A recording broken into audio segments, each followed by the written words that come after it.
Oh, because the Whitey Show, the Whitey Show, the Whitey Show. Whitey Show? The Whitey Show, the Whitey Show. Whitey Show? I'm the review who loves to say son of a bitch. The same review who hates most Nintendo shit. I'm the one who calls games what they are. I even own a 360 and hate Gears of War.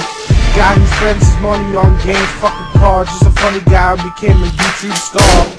Before I begin, there's a few things I want to get off. First of all, I do like Lord of the Rings series. I actually like that atmosphere a lot. That's why I like books such as Song of Ice and Fire and Aragon. Aragon not so much, but still, they're decent books. And I like Lord of the Rings. I like the movies.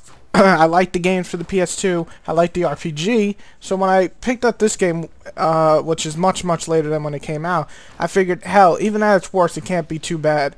And before I begin, if you do like this game and you don't like anybody disagreeing with your opinion, I advise you shut this video off right now.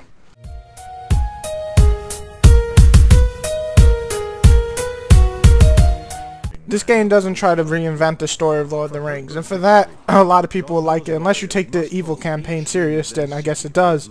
But what I did like about the story is it has some it has like almost all the major key points from the movies and the books, so I thought that was a plus. But everything else is pretty much bad. Oh my god, terrible voice acting. I'm talking about all of a sudden you're slashing and you hear these guys yelling at everybody, normal voice, and all of a sudden you hear this voice like, "They are charging!" And it's like God just spoke to you from above, and you're like, what the hell? I mean, it's that bad voice acting. And really, the story is a bunch of clips from the movie. There is no in-game, and you know, cinemas, and in the end, I just feel that's such lazy work.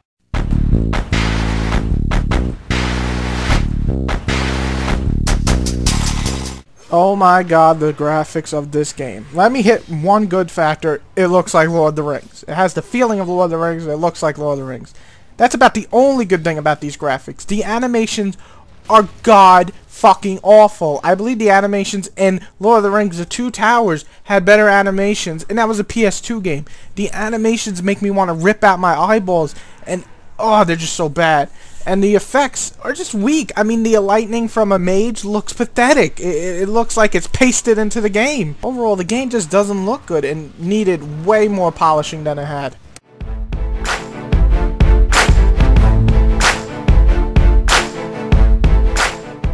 I played games before with bad story and bad graphics, yet the gameplay was fun enough to, you know, warrant a purchase. So I said, hey, maybe Lord of the Rings has enough gameplay in it that I would enjoy it.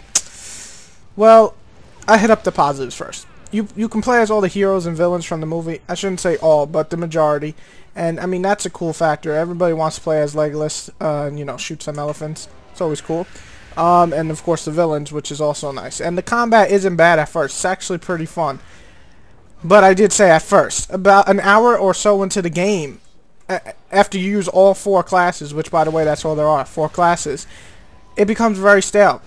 I mean, extremely. You have 4 classes. You have a stealth class, you have a warrior, an archer, and a mage. Okay, they all have about 4 or 5 fucking moves in total.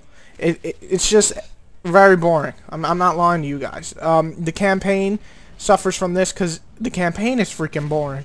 It feels so uninspiring, like they just put these characters and try to make it Battlefront, but it just doesn't work. And why? Because there's no lock-on system in a fucking melee-centered game. This game has almost all melee classes except for, okay, mage and archers don't need it so much. They can just use, what do you call it?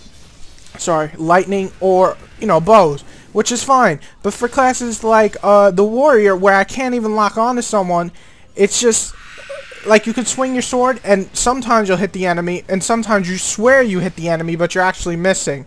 It's just very, very bad without even a slight lock-on system.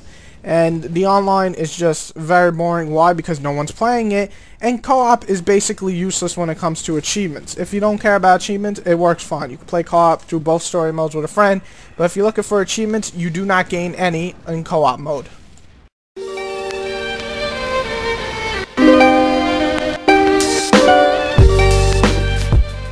Well, if you watched the review up to now and you haven't been pissed off about my opinion, I would have to say this is probably one of the worst games I played in 2009. I don't know if it's as bad as Wheelman, but it's down there. I haven't even done the score yet, but you'll see in a few minutes. So if it's below Wheelman, then you know how bad I hate this game.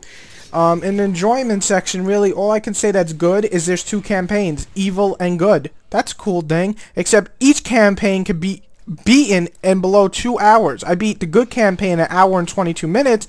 I beat the evil campaign in a little under 2 hours. That is pretty sad. Not only that, but the online, what I said was boring, is now dead. Nobody plays it. So what's the point of even playing online? There's about 5 fucking people that are actually online. And this game just, in general, needed more polishing. The animations suck. The story sucks. The gameplay gets old in an hour. This is definitely not Battlefront 3. So, for any fan of Battlefront, just wait for Star Wars Battlefront 3 if it ever does arrive. Any Lord of the Rings fan, you have plenty of games on the last gen system that were a lot better, or you could pick up Battlefield Middle-earth 2, which is an actually very good Lord of the Rings game. This piece of shit, do not pick up, do not even rent it, just leave this shit and say this is a disgrace to both Battlefront series and Lord of the Rings.